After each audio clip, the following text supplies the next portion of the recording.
Good morning. हाँ, good morning to all of you. अच्छा, देखो, ऑपरेशन मैनेजमेंट में सब कुछ तो हो ही गया है, बस एक स्टडी नोट 4 के अंदर मैंने सोचा कि उसको भी करा देते हैं। ऑपरेशन मैनेजमेंट, स्ट्रैटेजिक मैनेजमेंट का कंप्लीटनेस तो कंप्लीटली हो ही चुका है। स्टडी नोट 4 काफ़ी प्रैक्टिकल बेस्ड है। यहाँ से एक प्रैक्टिकल क्वेश्चंस भी पूछा जाता है जो ऑलरेडी आप लोगों को मैम करा रहे हैं प्रैक्टिकल। तो मैंने सोचा कि इसका कुछ थ्योरेटिकल कॉन्सेप्ट है, तो इसी को क्यों छोड़े। तो इसका जो थ्योरेटिकल कॉन्सेप्ट है इसको मैं एक बार आपको बता देती हूँ। तो ऑपरेशन मैनेजमेंट में जो स्टडी नोट 4 है उसका जो थ्योरेटिकल एरिया है, दैट इज़ मेन जो कॉन्सेप्ट एरिया है, theoretical area in the sense concept area. और जैसे कि आप लोग जानते हो काफ़ी अच्छा वेटेज रहता है थ्योरेटिकल क्वेश्चंस का। तो एक एरिया है जिसका नाम है, इस मतलब ओवरऑल कॉन्सेप्ट का नाम है production planning and control. Okay, production planning and control. Production planning and control में आपको क्या बताना है, चलो मैं आपसे एक काम करता हूँ। पहले तो मैं सबसे पहले आपके साथ स्क्रीन शेयर कर लूँ। ओके ओके,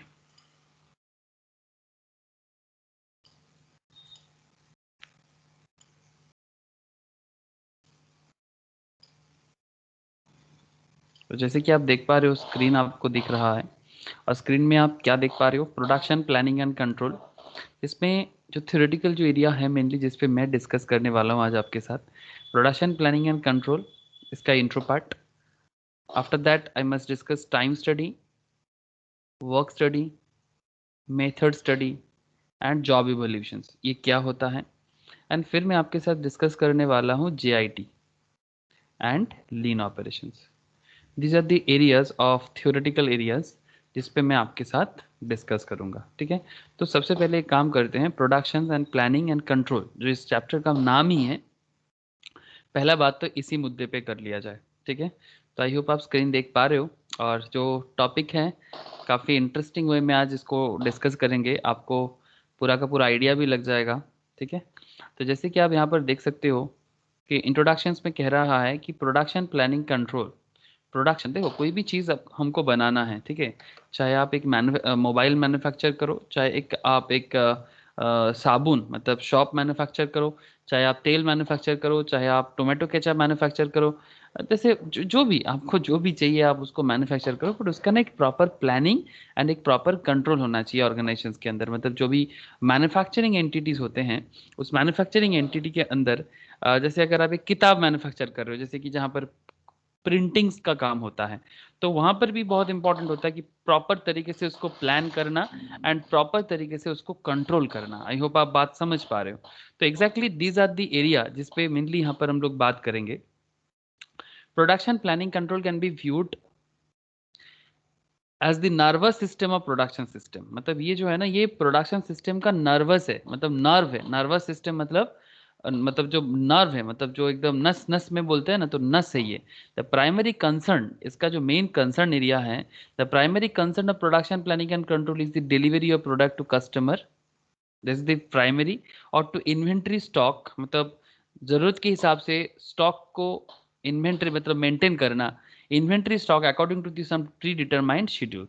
मतलब हमें पता होना चाहिए कि कब कौन सा प्रोडक्ट का क्या ज़रूरत पड़ता है, और उसके बेसिस में प्रोडक्ट को मैन्युफैक्चरिंग डिपार्टमेंट जो होते हैं ऑर्गेनाइजेशंस पे, उसका एक बहुत बड़ा जिम्मेदारी है, ये बहुत बड़ा एक रिस्पॉन्सिबिलिटीज़ है कि प्रॉपर टाइम पे प्रॉपर चीज़ जो भी मार्केट का नीड है, जो भी कस्टमर्स का नीड है उन तक पहुंचाया जाए। तो दैट्स वाई ये प्रोडक्शन प्लानिंग एंड कंट्रोल ये काफ़ी इंपॉर्टेंट एक एरिया है ऑपरेशन मैनेजमेंट का। आई होप आप बात समझ रहे हो। All the activities in the manufacturing और production cycle must be planned, सारा का सारा मैन्युफैक्चरिंग और प्रोडक्शन साइकिल का पूरा एरिया प्लान होना चाहिए, प्रॉपर कोऑर्डिनेशन होना चाहिए, organised and control to achieve this objective. मतलब जो भी आप प्रोडक्ट मार्केट में लाना चाहते हो उसमें आपका ऑब्जेक्टिव को अचीव करने के लिए आपको एक प्रॉपर प्लानिंग के साथ long term point of view के साथ आगे बढ़ना चाहिए, यूजुअली फ्रॉम 7 to 10 years और मोर। मतलब अगर आप लंबा सोचते हो तो अगला 8-10 साल के लिए सोचो। Production planning largely deals with plant construction and locations, मतलब कहाँ पर आपका प्लांट है, उसका कंस्ट्रक्शंस कैसा है, उसका लोकेशंस कहाँ पर है, and with product line design and development, मतलब आपका प्रोडक्ट का किस लाइन का है, डिजाइन क्या है, इसका डेवलपमेंट कैसे करोगे। और एक शॉर्ट रेंज प्लानिंग भी होना चाहिए, जैसे एक लंबा प्लानिंग भी होना चाहिए ना 8-10 साल का, ऐसे एक शॉर्ट रेंज प्लानिंग भी होना चाहिए, जिसमें आपका several months to year focus on such areas as inventory goals and wage budget. ठीक है, मतलब एक वेजेस का बजट होना चाहिए कि भाई इस काम को करवाने के लिए मुझे कितना वेज के लिए या सैलरीज के लिए खर्चा करना है इन प्लान्स प्रोजेक्ट ओवर ए 2 और 5 ईयर पीरियड। ठीक है, थोड़ा प्लान प्रोजेक्टेड 2 या 5 साल के लिए भी कर सकते हो, जिसमें कैपिटल इक्विपमेंट, मतलब आपको कौन सा मशीनरीज चाहिए होगा उस पर्टिकुलर काम को कंप्लीट करने के लिए।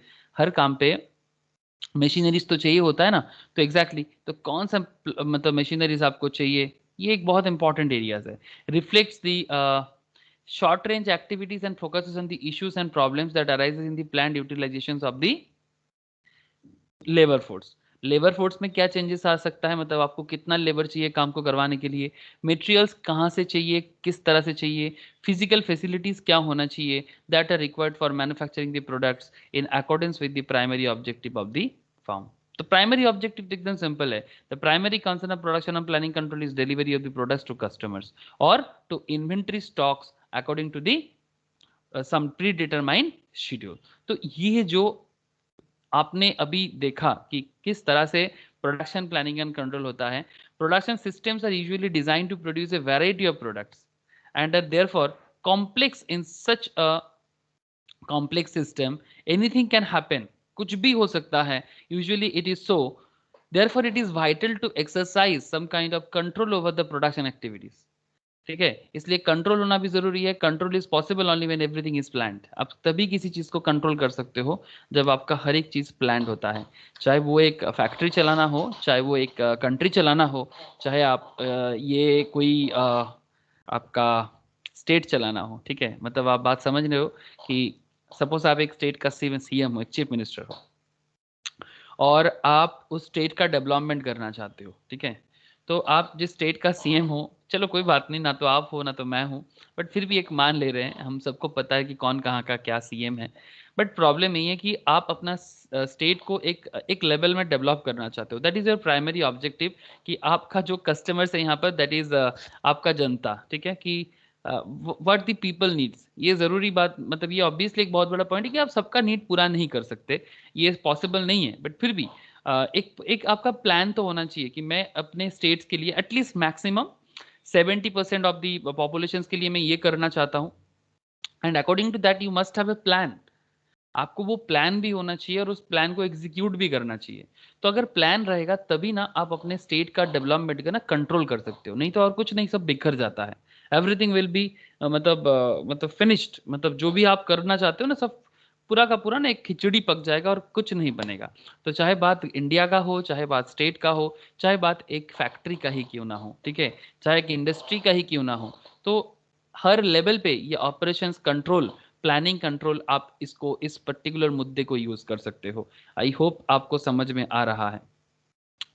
Objectives of production planning and control में अगर मैं बात करूं तो इसका ऑब्जेक्टिव तो obviously the ultimate objective of production planning and control is to contribute to the profits of the enterprise.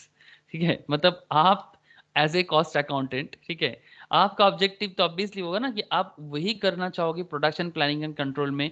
आपका कंट्रीब्यूशन इस लेवल का होना चाहिए ताकि जो भी आपका एंटरप्राइज है, जो भी आपका बिजनेस है, उसको प्रॉफिट दिलवा, मतलब आपको प्रॉफिट जनरेट करके देना है।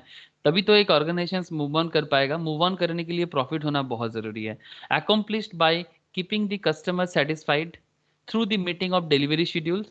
Further, the specific objective of production planning and control are to establish the routes and schedule for work that will ensure the optimum utilizations of raw materials, labors, and machines to provide the means of ensuring the operations. आपको काम करने के लिए machines का भी जरूरत होगा of that plant according with the plans, जो भी आपका प्लान है।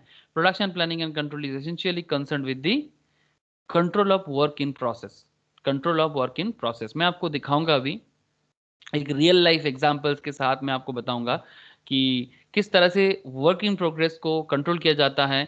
The control work in process effectively it becomes necessary to control not only the flow of material but also the utilizations of people of machines.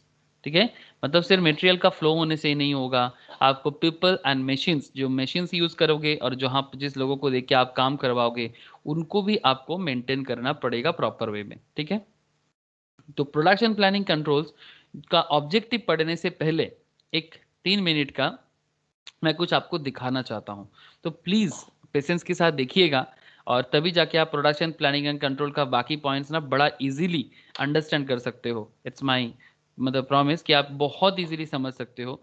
तो please आप एक बार ना ज़रूर आंख रखिए कंप्यूटर के स्क्रीन पे कि होने देखिए। हाँ,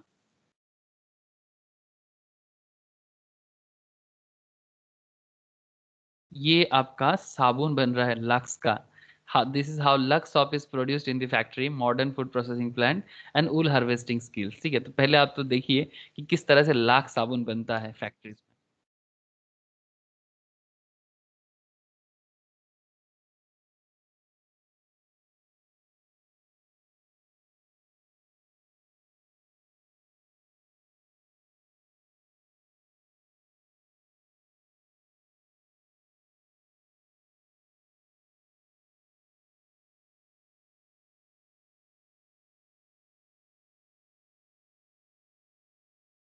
जस्ट लुक।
देखिए प्लीज, हाँ, ताकि आगे का पॉइंट्स जो भी है ना थोड़ा कनेक्ट हो जाए। ये दिखा रहा हूँ।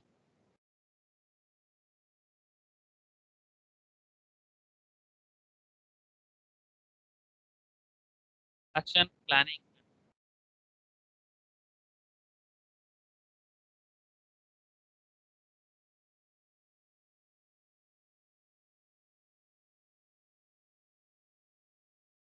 किस तरह से पीपल को यूज किया जा रहा है, किस तरह से मशीन्स को अलग अलग मशीन यूज किया जा रहा है, किसका रोल क्या है, किसका रोल क्या है, किस तरह से कंट्रोल कर सकते नहीं बने बड़े बड़े।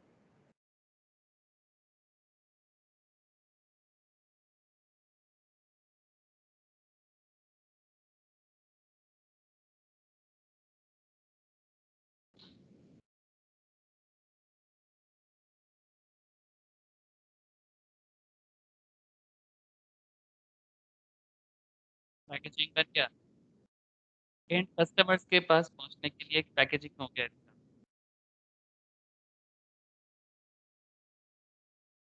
इसका। तो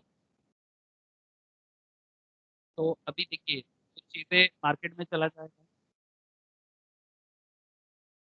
कुछ चीजें मार्केट में चला जाएगा।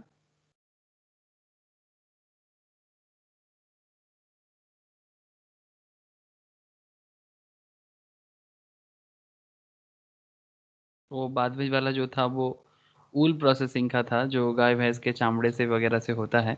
ऊल हार्वेस्ट स्पेशली भेड़ा का जो है ना, तो ऊल हार्वेस्टिंग स्किल्स, तो वो भी एक गजब है। तो ठीक है, कोई बात नहीं, उसको स्किप करना।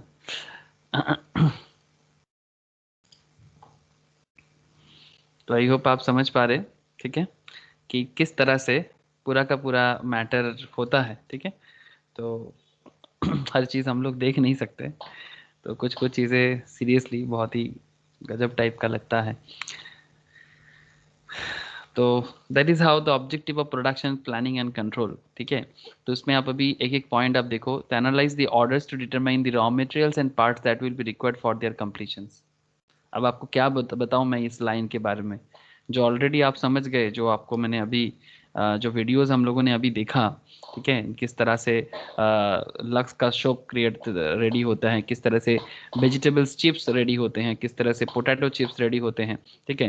तो analyse the orders to determine the raw materials and the parts that will be required for their completions, answering questions from customers and salesmen concerning about the status of their orders, assisting the consisting department in making cost estimates of orders, assisting the human resource department in the manpower planning and assignment of main to particular jobs, ठीक है, एक particular jobs में कब किसको कहाँ पर क्या काम है, controlling the stock of finish goods and product, मतलब सारा का सारा थोड़ी ना मार्केट में चला जाएगा, कुछ तो ऑब्वियसली फिनिश गुड्स के तौर पर वहाँ पर आपका अवेलेबल भी होगा, ठीक है। अच्छा, determining the necessary tools required for manufacturing, directions and control over the movement of materials to the production process, initiating changes in order as requested by customers while orders are in process। अगर कुछ changes भी करना हो, ठीक है, जैसे कि कुछ ऑर्डर बेस्ड भी काम रहता है, तो ऑर्डर बेस्ड काम के टाइम पे अगर कस्टमर्स कुछ स्पेशल मांग रहा है तो आपको वो भी देना पड़ता है। Issuing requisitions for the purchase of necessary materials, issuing requisitions for the purpose of manufacture of necessary tools and parts, keeping the up to date record schedule and in the process, maintaining stock of materials and parts, उसको भी तो देखना है, जो machine से आप काम करवा रहे हो उसका पार्ट्स वगैरह भी ख्याल रखना पड़ता है। Notifying sales and accounting of the acceptance of the orders in terms of production feasibility, मतलब ऐसा तो नहीं ना कि आप बस प्रोडक्शंस करते चले गए, ऐसा थोड़ी ना होता है, आपका अकाउंट्स भी चेक करना होगा ना, कि भाई आपके पास सेल कितना हो रहा है, मार्केट में कितना डेटर बन रहा है। अगर बहुत ज़्यादा पैसा मार्केट में ही पड़ा रहेगा तो फिर आपको दिक्कतें हो जाएगा, न्यू प्रोडक्शन फिजिबिलिटी, मतलब प्रोडक्शन फिजिबल नहीं होगा, मतलब ऐसे मार्केट में डिमांड है लेकिन आपके पास अगर कैपिटल का फ्लो नहीं आ रहा है, जो डेटर के पास पैसा फंसा हुआ है, अगर वो आपको पास नहीं आ रहा है तो फिर वो भी दिक्कतें होगा। तो कुछ पॉइंट्स तो एकदम कॉमन सेंस। फिर आता है preparing the route sheets and schedule showing the sequence of operations required to produce particular product, production of work order to initiate production activities, receiving and evaluating reports of progress on a particular orders and initiating corrective actions if necessary, receiving orders from customers, revising plans when production activities cannot confirm to original plans, and on revisions in schedule, productions are necessary because of rush orders. ये भी तो होता है ना कि अचानक से आपके पास बहुत रश ऑर्डर्स आ गए, एंड मूवमेंट में करना है, तो उस टाइम पे भी आपका कुछ स्पेशल प्लानिंग होना चाहिए। Production control involve the following function. जब प्रोडक्शन को कंट्रोल किया जाता है तो उसमें planning the production operation in detail. First thing, route करना। प्लीज ये सब पॉइंट बहुत इंपॉर्टेंट पॉइंट है।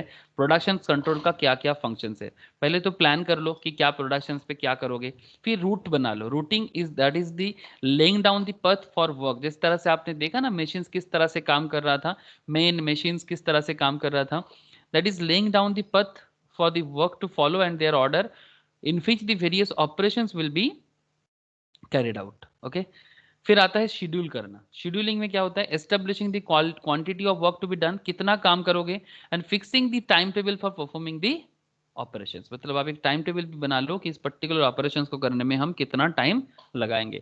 डिस्पैच करना है अभी, ठीक है, that is issuing the necessary orders and taking the necessary steps to ensure that the time targets set in the schedule are effectively achieved. The time target sets is the schedules are effectively achieved। ये भी आपको देखना है कि जो time आपने schedule किया था आपने उसी टाइम के अंदर इसको अचीव कर पाए कि नहीं।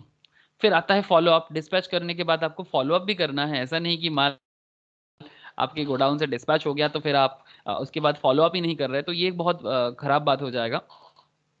ऐसा नहीं कि प्रोडक्शंस के बाद आपका काम खत्म। Taking necessary steps to check up whether work proceeds according to predetermined plans, की जैसे आपने सोचा था वैसा हुआ, and how far there are variance from the standard set earlier. मतलब जिस तरह का स्टैंडर्ड होना चाहिए उससे आप कितना दूर से जाके आपने काम कंप्लीट कर पाए, तो इसमें क्या होगा ना, फर्दर आपसे गलती कम होगा, ठीक है। तभी तो एक बिग कंपनीज और एक स्मॉल कंपनीज, जो आज छोटा कंपनीज है, एक टाइम पे जैसे एक टाइम पे अमेजन ही अमेजन था, ठीक है, चारों तरफ अमेजन मार्केट में फैला हुआ था। फिर धीरे धीरे जब फ्लिपकार्ट का एंट्री हुआ तो फ्लिपकार्ट भी उसी तरह से, जिस तरह से अमेजन ने फैला उसी तरह से अपने आप को बिल्डअप किया, ठीक है। तो ये कुछ पॉइंट्स है जो काफी वाइटल एक इम्पोर्टेंस रखते हैं, ठीक है। तो ये एक एरिया आप जरूर इसको समझने का कोशिश करना। After that there is inspection, ठीक है, फॉलो अप करने के बाद आपको इंस्पेक्शन भी करना है।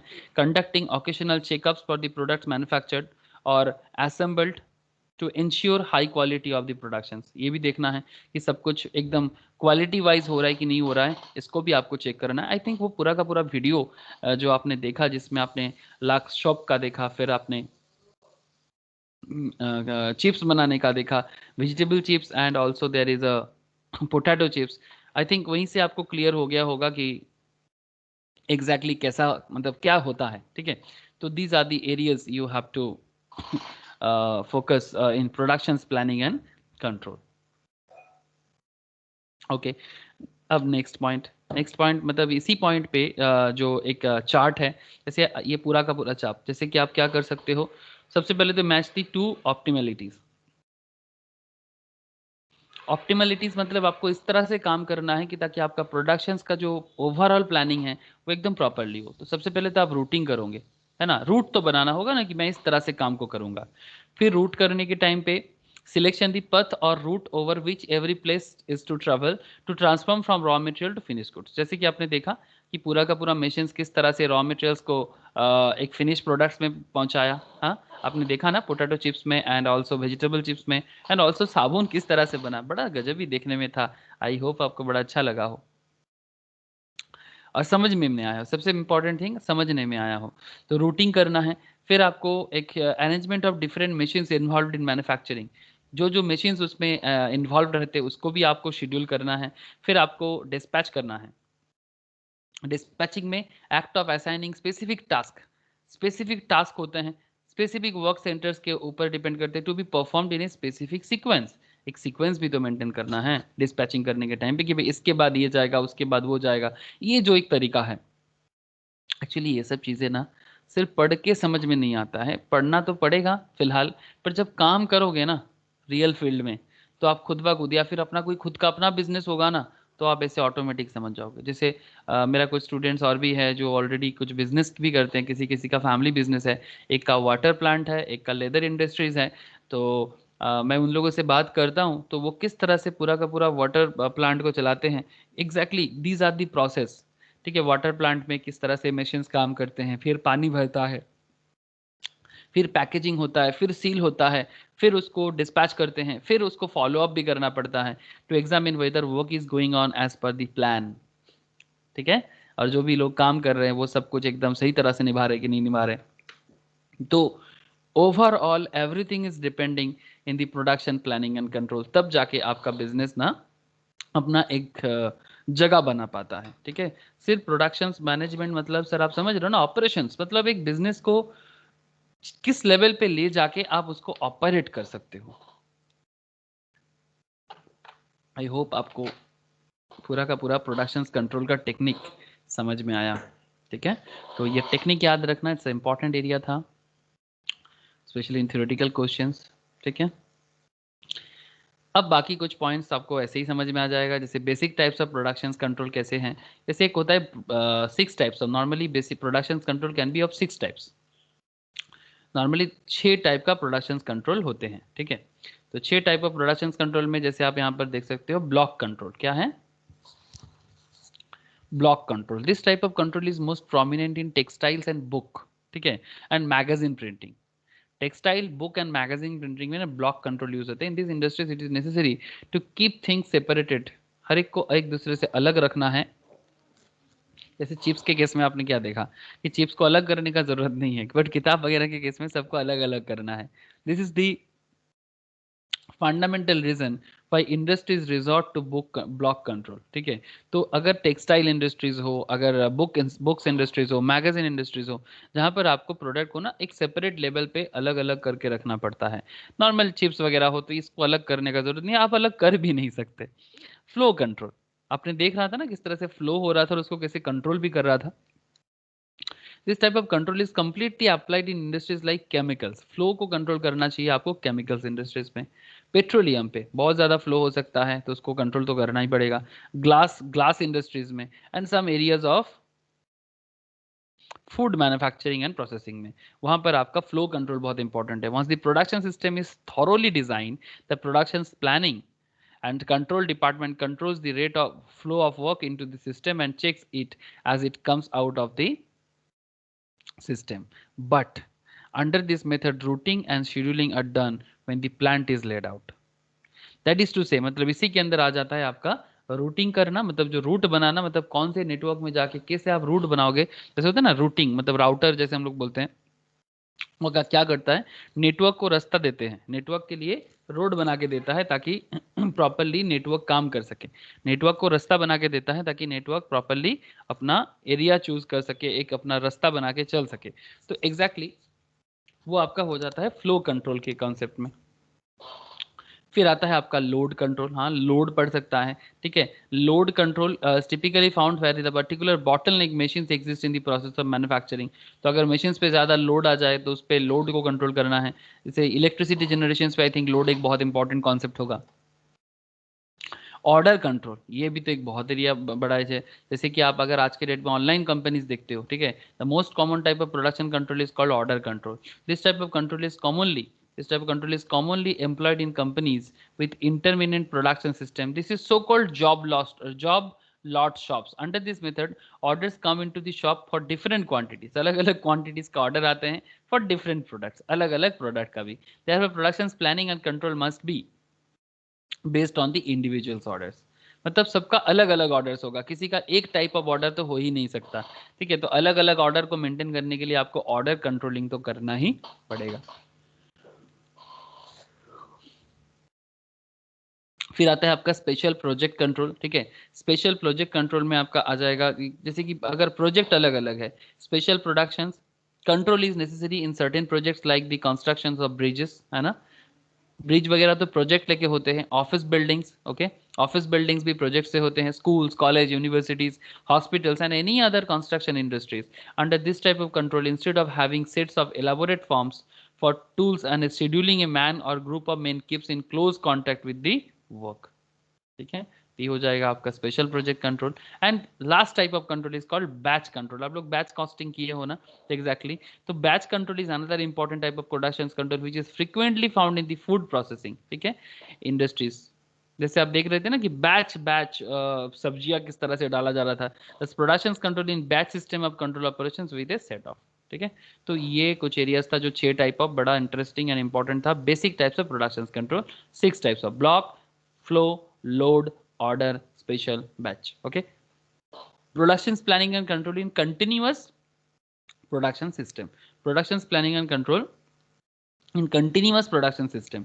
जब प्रोडक्शन सिस्टम कंटिन्यूअस सिस्टम पे हो तो उस टाइम पे भी आपको एक चीज ध्यान रखना है, जैसे कि प्रोडक्शन सिस्टम में भी कंटिन्यूअस और intermittent. This continuous production system are characterized by first of all fixed path material handling equipment, high volume production, product layouts, productions of standardized product, productions to stock or long range orders, the use of special purpose of machines and automation। आजकल तो automation बहुत हो रहा है sir, जिसमें robotic जैसे या फिर आर्टिफिशियल इंटेलिजेंस की तरह काम कर रहे हैं, तो वो खुद ब खुद काम कर लेते हैं, मशीन चला लेते हैं, कस्टमर्स का जवाब भी दे देते हैं। तो ये कुछ पॉइंट्स आपको ध्यान रखना है, जैसे कि production planning and control in continuous production system पे किस तरह से होता है। ठीक है। Production planning and control in continuous production system involve 2 activities. इसमें 2 एक्टिविटी होते हैं। First of all assuring that supply of raw material and supplies are on the hand, keep in the production system supplied, and assuring that finish products are move from production system. Production करने के बाद finish products automatic move होगा, and maintaining a constant rate of flow the production so that the system can operate near capacity, मतलब वो अपना full capacity पे काम कर पाए और can meet the quantity requirement of the production. ये एक एरिया था। ओके। एंड फिर आता है आपका production planning in the intermittent production system, जिसमें आपका the intermittent production system are characterized by general purpose production machines are normally utilized and process layout is favoured. ठीक है। प्रोसेस लेआउट मतलब जहां पर प्रोसेस लेआउट करना है, डिजाइन बना के काम करना है तो डिजाइन बनाओ, लेआउट बनाओ। Materials handling equipment, obviously material को हैंडल करने के लिए कुछ इक्विपमेंट चाहिए, typically the varied path type such as the hand trucks, forklift trucks. ठीक है। मैं आपको दिखा सकता हूँ मटेरियल हैंडलिंग इक्विपमेंट के बारे में, ऑब्वियसली मैं आपको दिखा सकता हूँ, एक बड़ा इंटरेस्टिंग एरिया है। अगेन 2 सेकेंड, हाँ, जस्ट 2 मिनट देखो किस तरह से मटेरियल हैंडलिंग इक्विपमेंट काम कर सकता है। ये टमाटर की खेती से टमाटर किस तरह से लिया जाता है, इंडिया में तो होता नहीं है, बिकॉज यहाँ पर मशीन्स भी हम लोग नहीं बना पाते, अभी भी एजुकेशन सिस्टम ऐसा नहीं है।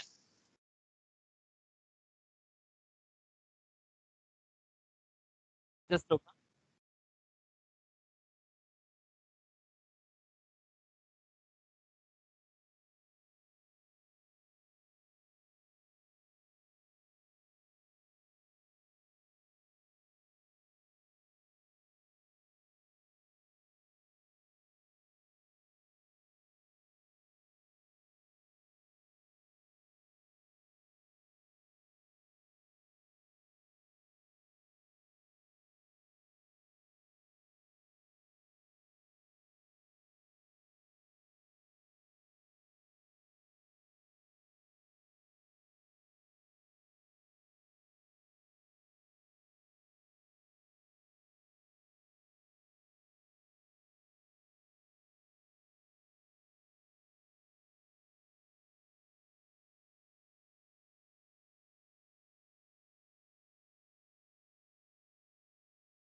Okay.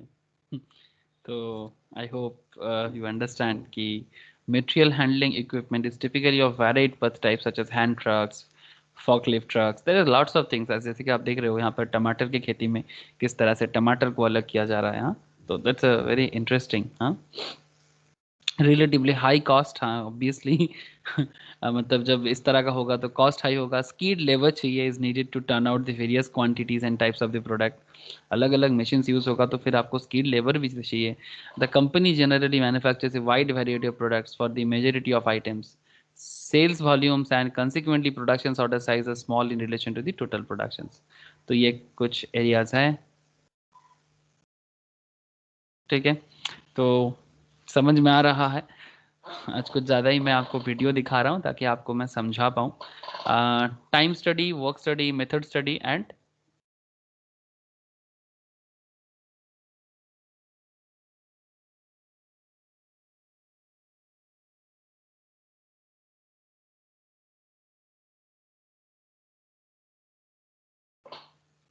Time study, work study, method study and job evolutions. ठीक है, अब पहला बात तो करना चाहिए आपसे टाइम स्टडी का। टाइम स्टडी क्या है? Time study is defined to be a searching scientific analysis. Okay, scientific searching scientific analysis is defined to be searching scientific analysis of and the methods and equipment used for planned and doing a piece of work, development in practical details of the best manner of doing it and determination of the time required। मतलब कोई भी काम को कितना scientifically किया जा सकता है और कितना कम टाइम में और कितना सही टाइम पे किया जा सकता है। Operations planning is the analysis of study entire process of determination whether operations can be eliminated, combined, or the sequence changed. Operation analysis aims to determine the one of the best way and can be applied to method, materials, tools, equipment, layout, working conditions and human requirement of each operations। Okay, अच्छा, फिर आता है आपका इस time के अंदर ही आपका आ जाता है motion study. In motion study the work is divided into fundamental motions. ठीक है, मतलब हर काम का ना एक पर्टिकुलर मोशंस होते हैं। मोशंस मतलब सर जैसे होता है ना with the flow, and the time study work is divided into elements of operations. In both cases attempts are made to remove useless motions and improve combinations and sequence of motions and operations। मतलब कुछ motions ऐसे भी होते हैं जो useless होते हैं, तो यूजलेस को हटा के जो यूजेबल है उसको किया जाए। ठीक है, तो before commencing this time study the time study man should ensure the assessment of the following. तो ये याद रखना, the motion studies have been carried out so that planning of work, workplaces and appliances are satisfactory, that is the operations can be performed in the correct sequence without interruptions, that the human effort involved is minimum। ठीक है, human effort involved is minimum, वो बस दिमाग में काम करे। ये time study मतलब ऑब्वियसली अगर आपको टाइम को बचाना है तो आपको ऑब्वियसली थोड़ा ह्यूमन एफर्ट को भी कम करना होगा। ये एक तरह का जैसे कि आप देख रहे थे कि जिस तरह से टमाटर वगैरह कर रहा था, तो फिर इंडिया जैसे कंट्रीज में ऑब्वियसली ज़्यादा मशीन्स यूज़ होगा तो कुछ अनएम्प्लॉयमेंट का प्रॉब्लम आ जा सकता है, बट फिर भी देखना पड़ेगा, ऑर्गेनाइजेशन टू ऑर्गेनाइजेशन वेरी करना है। फिर आता है सर वर्क स्टडी। ठीक है, टाइम स्टडी के बाद आता है वर्क स्टडी। वर्क स्टडी में it is general term of techniques, method study and work measurements which are used in the examinations of human work in all its context and systematically investigate all factors leading to improvement of efficiency। मतलब आपको कुछ ऐसे ही देखना है जिसमें आपका जो पूरा का पूरा ऑर्गेनाइजेशन का एफिशिएंसी लेवल इंप्रूव करे। That is all about work study aims at finding the best and most efficient way of using available resource. Available resource मतलब जो भी आपके पास मेन है, जो भी आपके पास मटेरियल्स है एंड मनी जो है। ठीक है, main, materials, money and machinery, 4 M's। हाँ, प्लीज याद रखना 4 M's। Here is a we called it 4M। okay,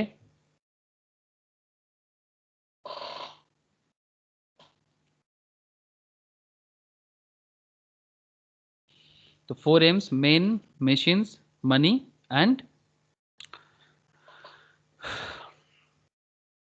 just a minute। तो क्या क्या हो गया sir?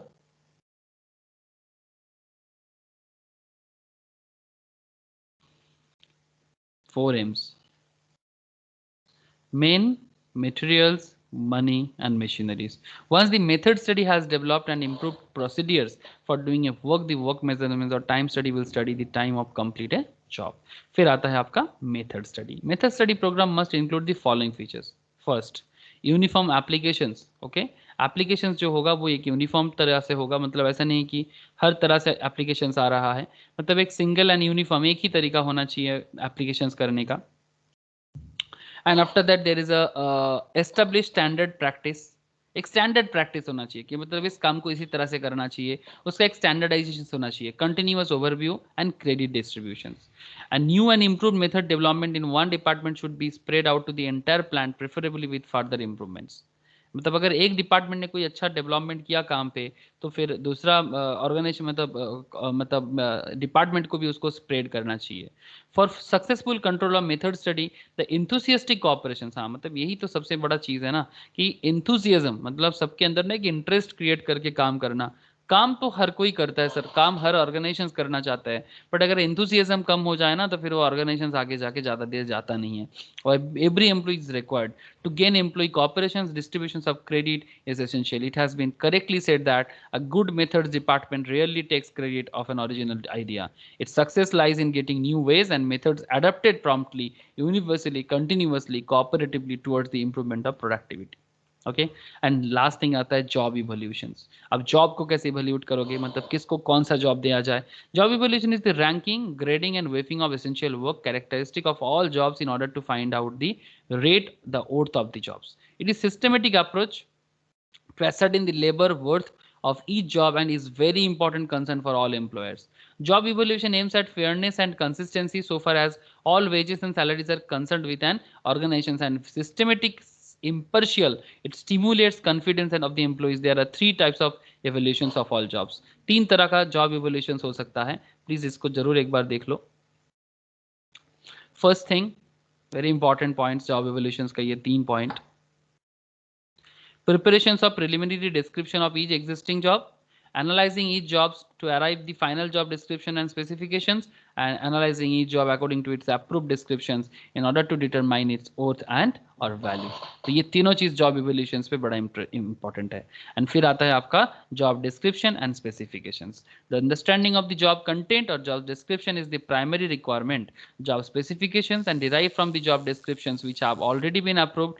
The specifications help determining the qualifications required of the individual and desired for the positions. In this in turn guides the personal department मतलब human resource department जो है in the selections of the employees and also guide shop executives in the placement of workmen.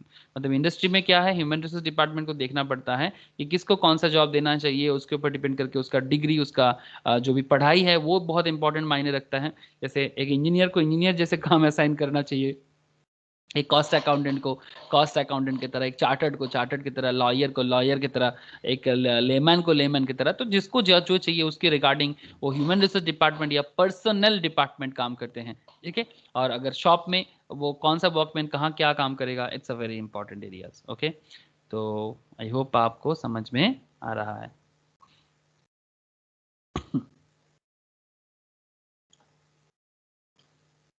ठीक है. System valuations जो है आपका, ये भी आपको देख लो आप एक बार, सिस्टम वैल्यूएशंस कैसे होते हैं. सिस्टम वैल्यूएशंस में there are several system of job evaluations. The fundamental criteria in evaluation, qualification required for the worker, job difficulties, job responsibilities and working conditions. ठीक है. And the system of evaluations which are commonly adapted is the ranking of grading method, the factor comparison method and point rating method. Point और grading method कैसे होते हैं, ये 3 method आप देख लो. Point rating method कैसे होते हैं, पॉइंट रेटिंग के थ्रू से किस तरह से काम करते हैं. पॉइंट रेटिंग भी 3 तरह का हो सकता है. First of all there are 3 methods analytical evaluations of a job. Straight point method, weighted point method and valuation of jobs directly in money method, not specifying any maximum weight. Money method कोई wait नहीं देता काम का. ठीक है. बस काम करो, उसके ऊपर डिपेंड करके जो भी मनी है वो मिलेगा. फिर आता है straight point method. Straight point मतलब this method assigns equal weights for each characteristics when evaluating a job. जब किसको क्या जॉब देना है जब इवेल्युएट किया जाता है under the system, it is assumed that all the characteristics have ranges of values between some maximum and minimum points. And weighted method plan में, weighted point में, in this method different points are assigned to the different characteristics of doing jobs.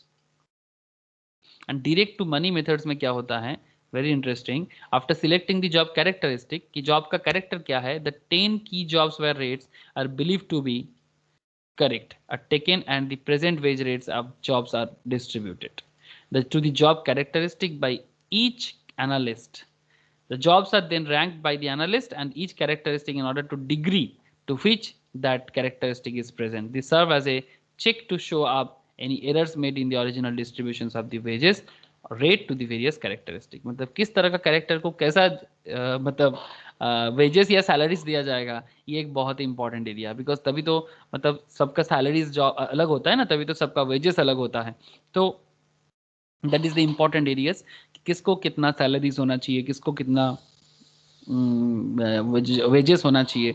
तो ये कुछ चीज़ें आपको मैंने अभी समझाया. दैट इज ये जो था आपका, ये था आपका system of evolution, system of valuations. ठीक है. तो जॉब का डिफिकल्टीज कितना, क्वालिफिकेशंस क्या जरूरी है, सब कुछ डिपेंड करता है एक ऑर्गेनाइजेशंस पे. तो प्लीज़ इसको एक बार जरूर गो थ्रू करना. ये सब तो आपको मैम ने करा ही दिया, असाइनमेंट टेक्निक वगैरह. मैं आपको लेके चलता हूँ थ्योरेटिकल का. तो एक हिस्सा है ऐसा जिसमें मैं आपको पहले बात करूंगा जीआईटी पे।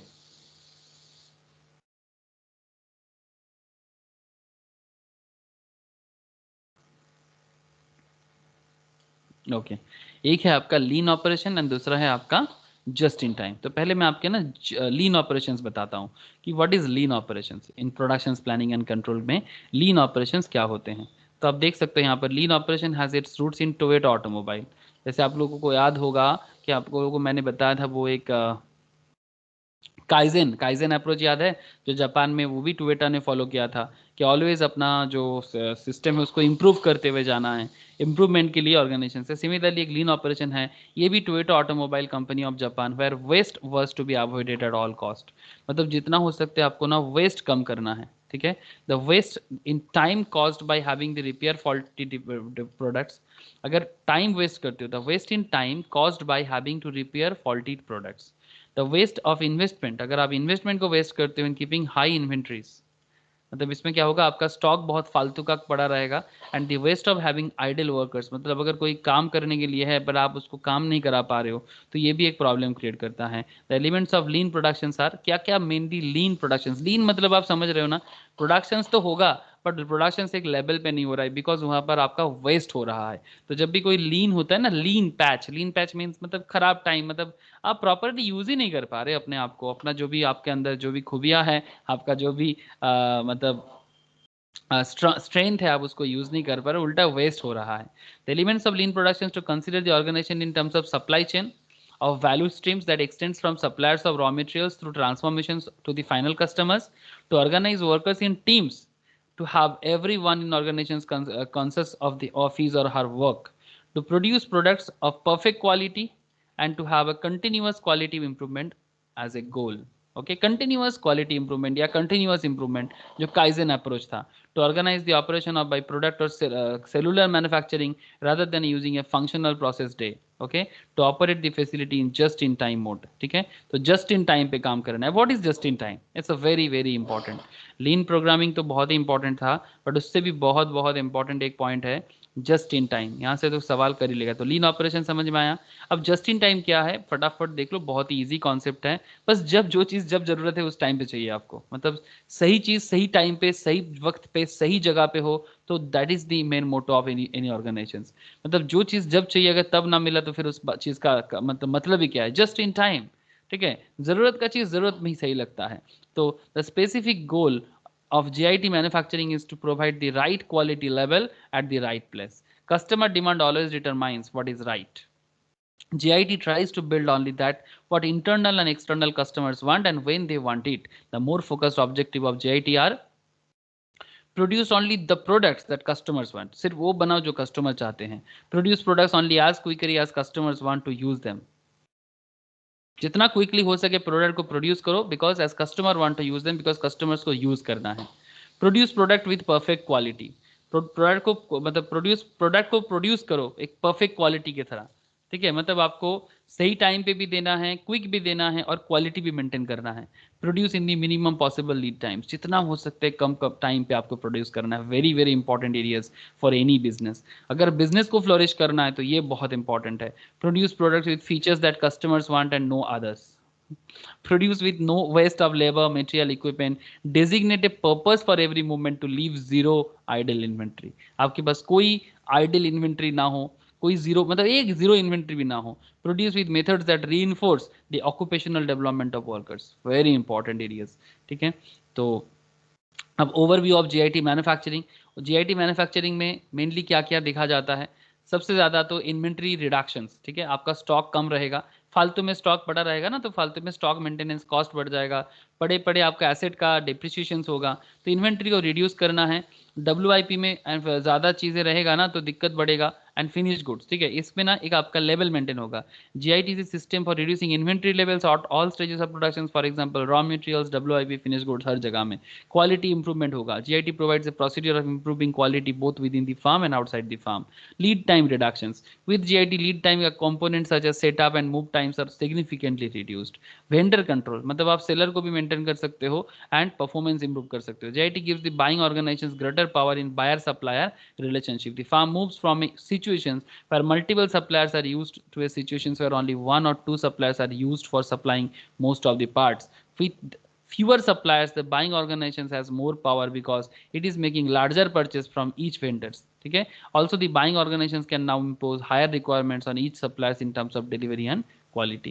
That's why they can control the vendor. अगर आप अपने सेलर को ही कंट्रोल कर लो ना, तो आपका बिजनेस का तो आधा काम वहीं पर हो जाता है कि भाई ये मुझे छोड़ के और किसी को रॉ मटेरियल सप्लाई नहीं करेगा। तो इसमें आपका ये एश्योरेंस हो जाता है कि भाई मुझे तो कभी रॉ मटेरियल का कमती नहीं होगा। कंटिन्यूअस इंप्रूवमेंट में तो ऑब्वियसली हेल्प करेगा। टोटल प्रिवेंटिव मेंटेनेंस के ऊपर मैंने आपको ऑलरेडी सम्स करा के रखा। And obviously strategic gain, JIT provides the firms management with the means of developing, implementing and maintaining a sustainable competitive advantage in the market place. तो एक स्ट्रेटेजिक गेन भी आपको ऑलवेज देता जाएगा। ठीक है, तो ये था। बाकी ट्रांसपोर्टेशन मॉडल वगैरह के ऊपर मैम आपको सम्स तो करा ही रहेगा। ठीक है, तो मुझे जो बताना था आपको थ्योरेटिकल कॉन्सेप्ट में चैप्टर 4 से मैंने आपको बता दिया with practical examples and everything. Okay, theory में मैंने आपको स्ट्रेटेजिक मैनेजमेंट के ऊपर पूरा कंप्लीट ओवरव्यू दे के रखा। तो स्ट्रेटेजिक मैनेजमेंट का जो पार्ट है, मैं आपको बस इतना जरूर बताऊंगा, जस्ट अ मिनट। एक चीज आप प्लीज फॉलो करना कि इंस्टीट्यूट के मैट के पीछे strategic management and operation management में जितना सवाल है उसको आप जरूर एक बार प्रैक्टिस करना। That's my request. And as well as ये तो करना ही है और कोई उपाय भी नहीं है आपके पास, आपको करना ही पड़ेगा। ठीक है, ये इसी तरह का ऑब्जेक्टिव क्वेश्चन आंसर पूछेगा एग्जाम में। So please be careful with the objectives and theoretical question. Strategic management का कंप्लीट थ्योरी मैं आपको बता के रखा था। तो आप एक बार जरूर एक काम जरूर करना सर कि स्ट्रेटेजिक मैनेजमेंट का वो थ्योरेटिकल क्लास एक बार जरूर गो थ्रू करना। ठीक है, या फिर एंड आफ्टर दैट आप इंस्टीट्यूट के मैट लो और इंस्टीट्यूट के मैट से आप बाकी जो थ्योरेटिकल कॉन्सेप्ट है इसको एक बार पढ़ो। ठीक है, इसको पढ़ो। आई थिंक आपने पहले कर चुके हो, आई थिंक मुझे बोलने का जरूरत नहीं है, आप ऑलरेडी कर चुके हो। फिर भी मैं बता रहा हूँ स्ट्रेटेजिक मैनेजमेंट को कैसे करना है, बिकॉज ओएम पे तो सारा का सारा हो गया है। बस एसएम पे क्या करना है आपको, एसएम पे मैंने आपको सारा का सारा ओवरव्यू कंप्लीट दे के रखा था, 2 लेंदी वीडियोस भी बना था। तो अभी आपको क्या करना है ना, बस आप चैप्टर से एंड पे जाओ और क्या क्या सवाल पूछ रहे हैं आप उसका एक जवाब एक बार देख लो। ठीक है, और एक बार गो थ्रू करो ना, बस एक बार ना, एक बार सर आप ना जैसे स्वॉट एनालिसिस वगैरह, ठीक है, ये सब एक बार ना जैसे आप गो थ्रू कर लो। कोई दिक्कत हो तो मुझे आप बताओ। ठीक है, जस्ट कोई दिक्कत हो, जैसे कि ये कैश काउ ये भी मैंने आपको बताया था। ठीक है, तो अगर कुछ भी दिक्कत हो, ठीक है, ये भी मैंने आपको बता के रखा था। तो इस तरह का एनीथिंग, अगर आपको किसी भी जगह में कोई प्रॉब्लम हो, बीसीजी मैट्रिक्स या बीसीजी मॉडल्स, एक बार गो थ्रू करो। प्रॉब्लम हो तो प्लीज़ मुझे पूछो। ठीक है, कि सर मुझे ये पॉइंट एक बार बता दो। ठीक है, product life cycle and everything, ये सब समझ जाओगे सर, कोई दिक्कत नहीं है इसमें। ठीक है, ओके,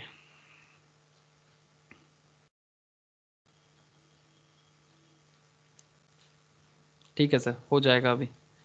आई डोंट थिंक कि आपको और किसी भी चीज़ में दिक्कत होगा। अगर दिक्कत हो तो प्लीज़ मुझे बताना। ठीक है, जैसे यहाँ पर कोई चीज़ में अगर बताना हो तो मैं आपको बता देता हूँ।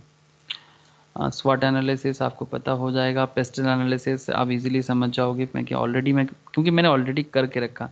BCG matrix and strategic, BCG matrix है बता दूं, या पॉटर्स 5 फोर्स फ्रेमवर्क ये भी बता के रखा था मैं आपको ओवरव्यू में। ठीक है, बीसीजी मैट्रिक्स एंड पॉटर्स 5 ये भी मैंने बोल के रखा था। अगर फिर भी आप एक बार गो थ्रू करो। ठीक है, इट्स माई रिक्वेस्ट कि आप एक बार गो थ्रू करो।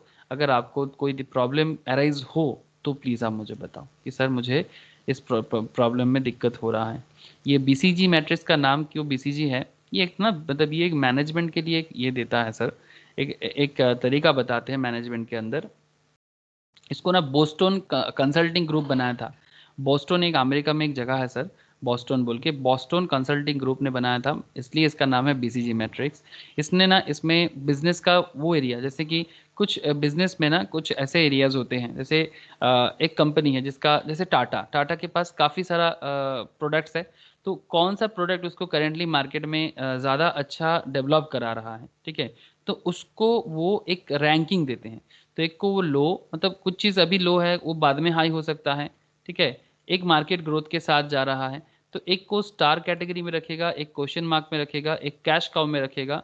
ठीक है, जैसे करेंटली टाटा का कैश काउ है टीसीएस, टीसीएस से अभी करेंटली टाटा का सबसे ज़्यादा इनकम हो रहा है। किससे, उसको कितना मार्केट शेयर आ रहा है, जैसे TCS and after that I think Titans, Raga वगैरह जो है वो अच्छा खासा, सोनाटा जो एरिया है मतलब वो अच्छा खासा दे रहा है टाटा को, टाटा केमिकल्स भी अच्छा जा रहा है।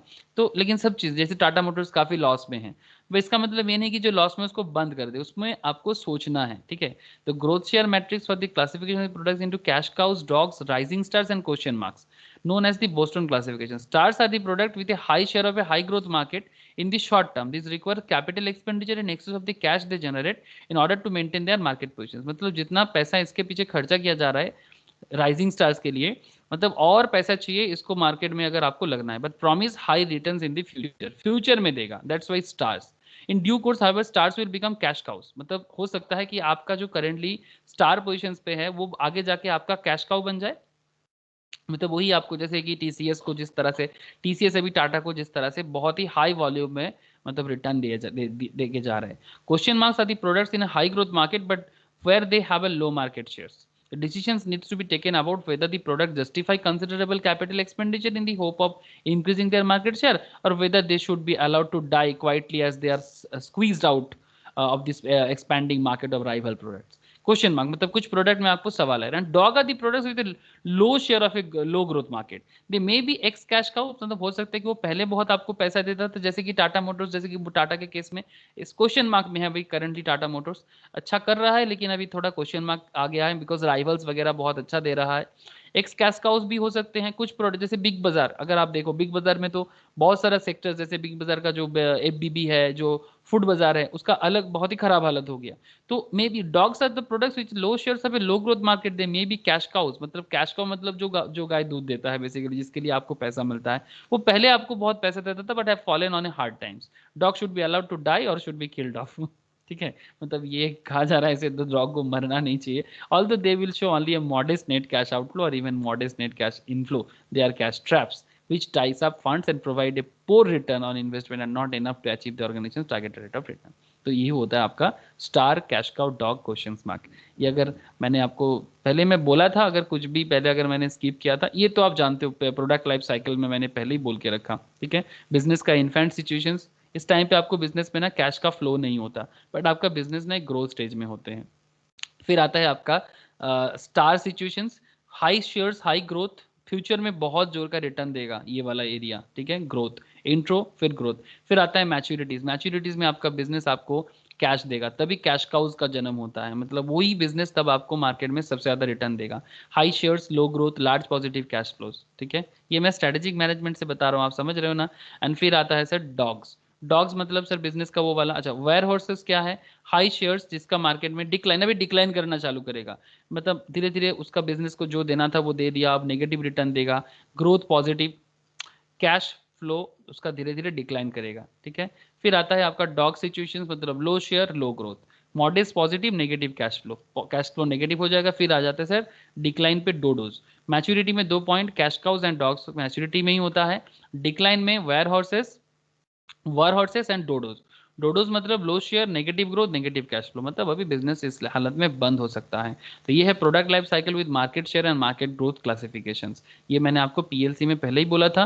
तो ये इंट्रोडक्शंस में आप इन्फेंट हो, ग्रोथ में आप स्टार एंड क्वेश्चन मार्क वाला सिचुएशंस में हो कि क्या ये फ्यूचर में आपको हाई ग्रोथ देगा या नेगेटिव हो जाएगा। फिर आपका मैच्योरिटीज में कैश काउज एंड डॉग्स का जन्म होता है, एंड फिर वार हॉर्सेस एंड डोडोज का जन्म होता है। वार हॉर्सेस मतलब जो आपको मतलब डिक्लाइन होने नहीं देगा, बट मतलब आप अपने खुद को, जैसे कि कुछ कंपनीज ऐसे हैं जो ऐसे लग रहा है कि जैसे आईटीसी, ठीक है, आईटीसी को ऐसा लग रहा है कि अभी अच्छा देगा कि नहीं देगा, बट वो अपने आप को ना एक स्टेबल रखा है। मैं आपको एक कंपनी का डिटेल्स दिखाने से आपको थोड़ा समझ में आ जाएगा। एक सेकेंड जस्ट होल्ड करो, 2 सेकेंड, आपको अभी बता देता हूँ। जस्ट मिनट, मिनट भी नहीं अभी बोलते हैं।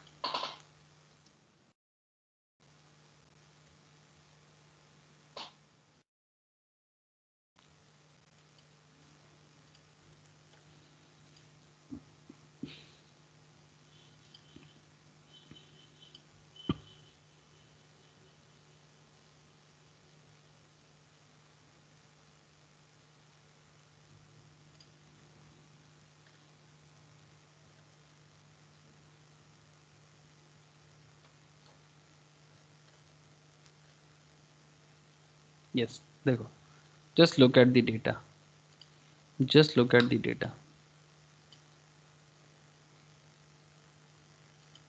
ये रहा आपका टाटा का, ठीक है। TCS is the big cash cow. Tata comparing profits of listed Tata group companies, हाँ, फिनेंशियल ईयर 20 का ही है। टीसीएस इसका 33,340 करोड़ का इसको कैश जनरेट करके दे रहा है, ठीक है। 33,340 फाइनेंशियल ईयर 20 में। सेकंड में आता है टाटा केमिकल 7,006, मैंने आपको सही डेटा बता रहा था। टाटा स्टील फिर 1557, फिर आता है टाइटन, फिर टाटा पावर, फिर वोल्टस, फिर टाटा कंज्यूमर प्रोडक्ट्स 460 का, फिर इस तरह से Tata metallics, trend, Tata investment corporation, थोड़ा मतलब ये नो प्रॉफिट नो लॉस जैसे हैं। नेगेटिव में आप देखो टाटा मोटर्स सबसे ज़्यादा लॉस में है 512,071। टाटा स्टील लॉन्ग प्रोडक्ट्स ये भी लॉस में है। टाटा कम्युनिकेशंस ये भी बहुत ही ख़राब हालत में है। नेल्को ये भी नो प्रॉफिट नो लॉस में है। तो इस तरह से आप अपना प्रोडक्ट को आइडेंटिफाई कर सकते हो बीसीजी मैट्रिक्स के थ्रू से। आई होप आप समझ पा रहे हो। एंड ऑल्सो आप उसके थ्रू से जैसे बीसीजी मैट्रिक्स को भी देख सकते हो, या फिर आप ये प्रोडक्ट लाइफ साइकिल और market share market glow classification के साथ भी आप आपका बिजनेस को स्ट्रेटेजिकली मैनेज कर सकते हो। तो इस तरह का कुछ पॉइंट्स आई थिंक आप समझ में आ गए आपको कि ये जिस तरह से मैंने आपको दिखाया, ये देखो TCS is the big cash cow, यही वर्ड यूज़ किया गया ना। तो इस तरह का पॉइंट्स वेरी इंपॉर्टेंट होते हैं। तो एक बार गो थ्रू करो सर, मुझे नहीं लगता और कुछ बाकी है हम लोगों का, ठीक है। अच्छा, एंसॉफ मॉडल भी एक बार मैं बता दूं। एंसॉफ फिर से एक बार रिवाइज करा देता हूं। एंसॉफ 1965 demonstrates the choice of strategic direction open to a firm in the form of matrix figure. The Ansoff product market scope matrix adapted from Ansoff 1965. Okay, यहाँ पर भी ना कुछ उसी तरह से मार्केट पेनिट्रेशन स्ट्रेटेजी, कौन सा प्रोडक्ट मार्केट में आपका ज़्यादा चल रहा है। एक है आपका एग्जिस्टिंग, एक है आपका न्यू, ठीक है। अब एग्जिस्टिंग में मार्केट पेनिट्रेशन, न्यू में प्रोडक्ट डेवलपमेंट। न्यू में आपका market development and diversification related and unrelated. मतलब सर कुछ आपको इस तरह से समझना चाहिए। Firm increase it sales in its present line of business, this can be accomplished by price reductions, increase in promotional and distribution support, acquisition of a rival in the same market, अगर जरूरत पड़े तो मतलब उसको आप एक्विज कर लो।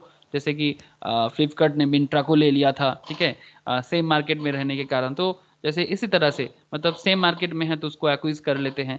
मतलब जैसे फेसबुक ने व्हाट्सएप को ले लिया था, मॉडेस्ट प्रोडक्ट रिफाइनमेंट, ठीक है, मार्केट पेनिट्रेशन को समझते हुए। These strategies involve increasing the firm's investment in a product or market, and so are generally only used in the markets which are growing, and hence the investment may be recouped. In this respect, the strategy is similar to investment to build and holding strategies described by the Boston Consulting Group. Kind of that. जैसे कि BCG ने जैसे बताया, answer ने नहीं कुछ वैसा ही बताया कि आपको पेनिट्रेशन देखना चाहिए, मार्केट पेनिट्रेशन। पेनिट्रेशन देख के आपको ये समझना चाहिए कि अल्टीमेटली मार्केट में मतलब अगर आपको मैं पेनिट्रेशन का एकदम सही मतलब बताऊं, just a second.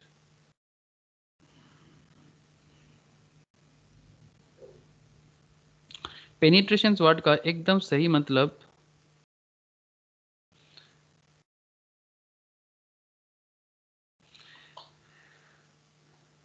हाँ वही मैं बता रहा था, जो दैट इज गो इनटू और थ्रू स्पेशली विथ फोर्स और एफर्ट। मतलब आपको एकदम किसी भी स्पेशल चीज पे एकदम स्पेशली एक एफर्ट डालना है, ठीक है। तो मार्केट पेनिट्रेशन, तो अगर आपको लग रहा है जैसे फेसबुक ने जिस तरह से व्हाट्सएप को ले लिया, उसको पता था कि ये मार्केट में, और व्हाट्सएप जिसने बनाया था उसके पास कैपिटल का कमती था, तो इसलिए ना वो लोग क्या करते हैं ना कि जो नया बिजनेस बना रहे हैं, अगर उसको लगता है कि इसके बिजनेस में दम है तो उसको खरीद लेते हैं, जिस तरह से फेसबुक ने व्हाट्सएप को लिया। आप इस तरह का एग्जाम्पल्स को दिमाग में रख सकते हो। तो इसी तरह से existing, market penetration, new product development, market development, diversification करके रिलेटेड अनरिलेटेड मैटर को आप न्यू एंड एग्जिस्टेंस के साथ जोड़ सकते हो। एंड इस तरह से आप मार्केट पेनिट्रेशन को स्ट्रेटेजिकली अपना बिजनेस को बचा सकते हो, ठीक है। तो that is how you can understand the strategic management. बाकी चीज़ मैंने आपको पहले ही बोल के रखा, ठीक है। जस्ट एक बार आप गो थ्रू करो, इफ एनी प्रॉब्लम अराइज तो आस्क मी इन व्हाट्सएप और जो भी आपको ठीक लगे, ठीक है। ओके सर, ठीक है। तो जो भी थ्योरेटिकल पार्ट था सारा का सारा जो हो सकता था सर हो गया। अब बाकी सर एक चीज़, आप इंस्टीट्यूट के मैथ से वर्कबुक जो मैंने आपको शेयर किया था, क्वेश्चंस को सॉल्व करो और रेडी हो जाओ, सब कॉमन आएगा, डोंट वरी, कर पाओगे। बाय, हाँ, टाटा।